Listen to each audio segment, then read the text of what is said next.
Dr. Ismail Syahir.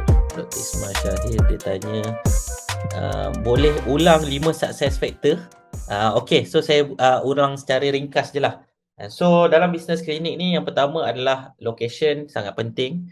Dari segi trafik kawasan lokal tersebut, dari segi demografik trafik, and then dari segi visibility klinik, kita dah buat visibility yang bagus ataupun tidak, signboard ataupun banner dan lain-lain. Dan seterusnya dari segi accessibility. Jadi ini adalah faktor pertama lah orang dalam buka klinik ni. Dan yang kedua adalah servis. Business klinik is a business service. Jadi you kena bagi servis yang terbaik dari semasa ke semasa dan sentiasa improve. Itulah customer experience yang kita nak design, yang kita beri terbaik kepada setiap patient kita supaya mereka recommend kita menjadi agent mouse to mouse yang recommend kita kepada orang lain. So itu adalah servis.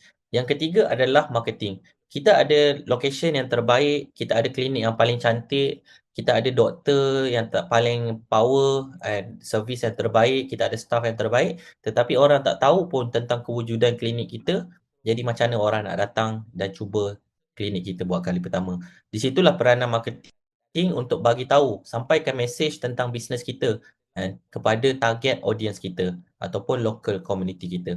Kita tak perlu terkenal satu Malaysia, buat konten setiap hari terkenal satu Malaysia, tetapi kita hanya perlu terkenal dalam local community kita sahaja. Kita jadi local superstar. So itu adalah 3 success factor yang pertama.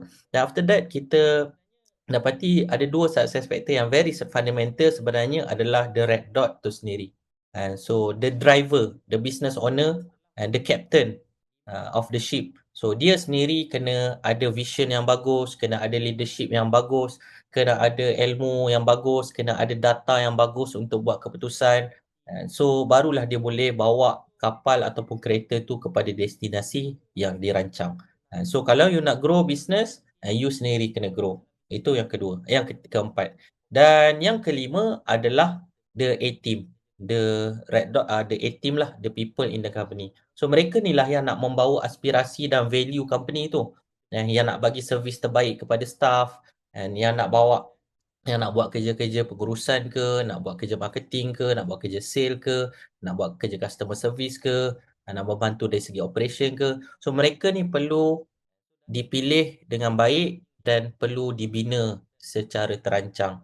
Sebab bila tim kita align dengan kita punya visi dan misi, mereka akan willing untuk grow bersama dengan company kita.